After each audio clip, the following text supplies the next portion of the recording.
जय श्री राम भक्तों, आज के वीडियो में आपका स्वागत है। आज के वीडियो में हम बात करेंगे श्रीमद् भागवत गीता के 13वें अध्याय के बारे में। जानकारी अच्छी लगे तो लाइक करें, चैनल पे पहली बार आए हैं चैनल को सब्सक्राइब करें। भगवान श्री कृष्ण अर्जुन से बोले कि हे अर्जुन, यह शरीर क्षेत्र है, ऐसा कहा जाता है, और इसको जो जानता है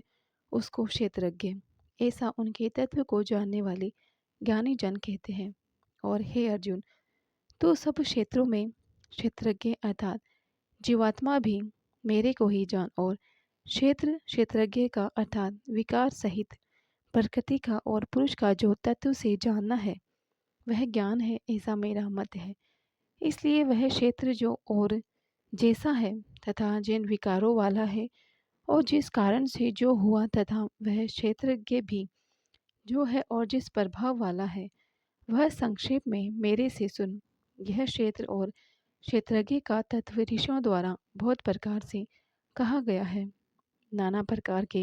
वेद मंत्रों से विभाग पूर्वक कहा गया है, और अच्छी प्रकार निश्चय किए हुए युक्ति युक्त ब्रह्म सूत्र के पदों द्वारा भी वैसे ही कहा गया है। हे अर्जुन, वही मैं तेरे लिए कहता हूँ कि 5 महाभूत अर्थात आकाश, वायु, अग्नि,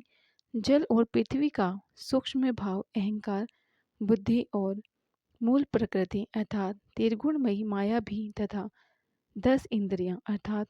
श्रोत्र, त्वचा, नेत्र, रसना, घ्राण एवं वाग, हस्त, पाद, उपस्थ और गोदा, एक मन और 5 इंद्रियों के विषय अर्थात शब्द, स्पर्श, रूप, रस और गंध, तथा इच्छा, द्वेष, सुख, दुख और स्थूल देह का पिंड एवं चेतनता और धृति। इस प्रकार यह क्षेत्र विकारों के सहित संक्षेप में कहा गया है। हे अर्जुन, श्रेष्ठता के अभिमान का अभाव, दंभ आचरण का अभाव, प्राणी मात्र को किसी प्रकार भी न सताना, और क्षमा भाव तथा मन वाणी की सरलता, श्रद्धा भक्ति सहित गुरु की सेवा, बाहर भीतर की शुद्धि, अंतःकरण के स्थिरता, मन और इंद्रियों सहित शरीर का निग्रह, इस लोक और परलोक के संपूर्ण भोगों में आसक्ति का अभाव और अहंकार का भी अभाव, एवं जन्म मृत्यु जरा और रोग आदि में दुख दोषों का बारंबार विचार करना, पुत्र स्त्री घर और धन आदि में आसक्ति का अभाव और ममता का न होना, तथा प्रिय अप्रिय की प्राप्ति में सदा ही चित्त का सम रहना अर्थात मन के अनुकूल तथा प्रतिकूल के प्राप्त होने पर हर्ष शोक आदि विकारों का न होना, मुझ परमेश्वर में एक ही भाव से स्थित रूप ध्यान योग के द्वारा अव्यभिचारिणी भक्ति तथा एकांत और शुद्ध देश में रहने का स्वभाव, और विषाक्त विश्व मनुष्यों में समुदाय में प्रेम का न होना, तथा आध्यात्म ज्ञान में नित्य स्थिति और तत्व ज्ञान के अर्थ रूप परमात्मा को सर्वत्र देखना, यह सब तो ज्ञान है, और जो इसके विपरीत है वह अज्ञान है, ऐसा कहा है। हे अर्जुन, जो जानने के योग्य है तथा जिसको जानकर मनुष्य परमानंद को प्राप्त होता है, उसको अच्छी प्रकार कहूँगा। वह आदि रहित परम ब्रह्म अकथनीय होने से न सत्य कहा जाता है और न असत्य ही कहा जाता है, परंतु वह सब ओर से हाथ पैर वाला एवं सब ओर से नेत्र सिर और मुख वाला तथा सब ओर से शोस्त्र वाला, क्योंकि वह संसार में सबको व्याप्त करके स्थित है और संपूर्ण इंद्रियों के विषयों को जानने वाला है, परंतु वास्तव में सब इंद्रियों से रहित है तथा आसक्ति रहित और गुणों से अतीत हुआ भी है। अपनी योग माया से सबको धारण पोषण करने वाला और गुणों को भोगने वाला है, तथा वह परमात्मा चराचर सब भूतों के बाहर भीतर परिपूर्ण है, और चर अचर रूप भी वही है,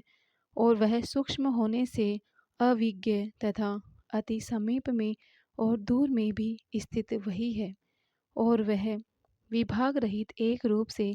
आकाश के सदृश परिपूर्ण हुआ भी चराचर संपूर्ण भूतों में पृथक पृथक के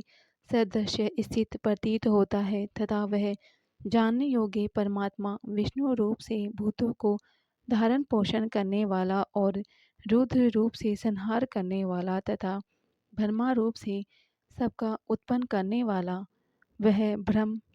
ज्योतियों का भी ज्योति एवं माया से अति परे कहा जाता है, तथा वह परमात्मा बोध स्वरूप और जानने के योग्य है एवं तत्व ज्ञान से प्राप्त होने वाला और सबके हृदय में स्थित है। हे अर्जुन, इस प्रकार क्षेत्र तथा ज्ञान और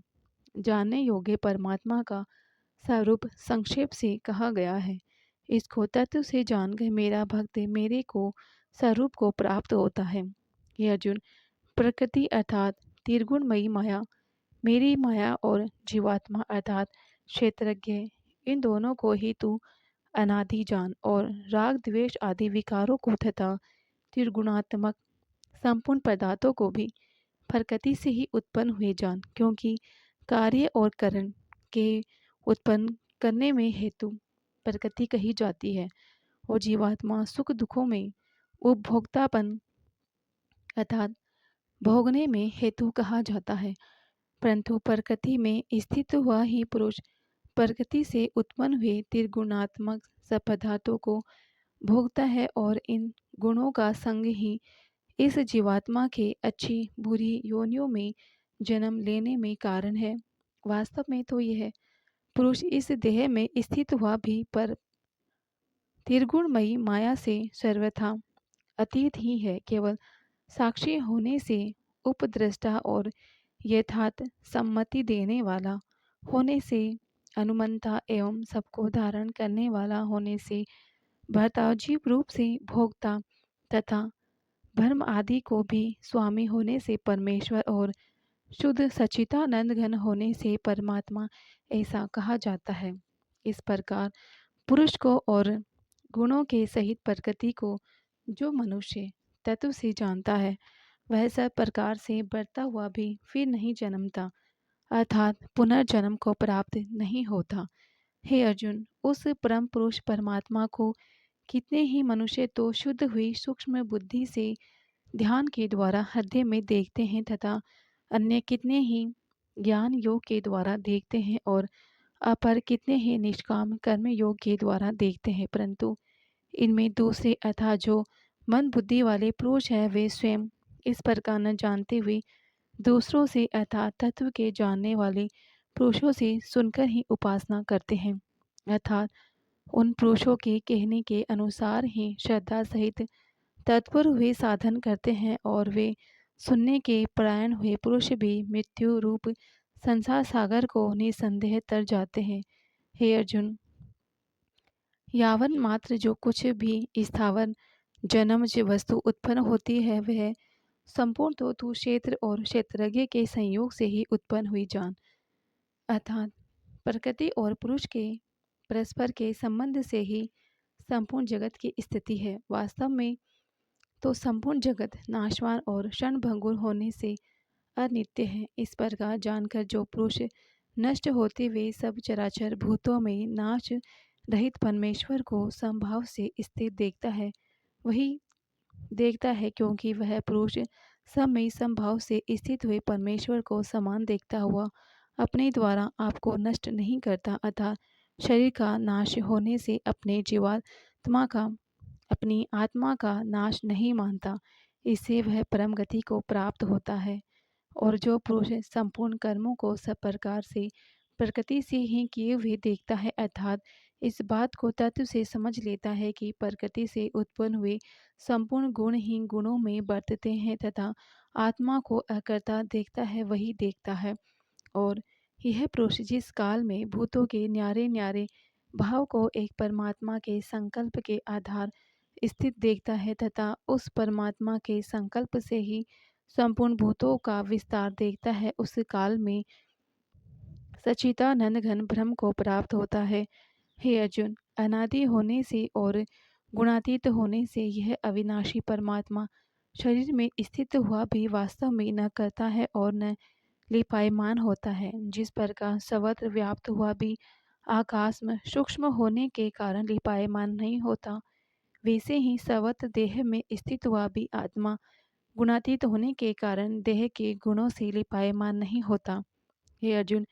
जिस प्रकार एक ही सूर्य संपूर्ण ब्रह्मांड को प्रकाशित करता है, उसी प्रकार एक ही आत्मा संपूर्ण क्षेत्र को प्रकाशित करता है, अर्थात नित्य बोध स्वरूप एक आत्मा ही सत्ता से संपूर्ण जड़ वर्ग प्रकाशित होता है। इस प्रकार क्षेत्र और क्षेत्रज्ञ के भेद को तथा विकार रहित प्रकृति से छूटने के उपाय को जो पुरुष ज्ञान नेत्रों द्वारा तत्व से जानते हैं, वे महात्मा जन परमात्मा को प्राप्त होते हैं।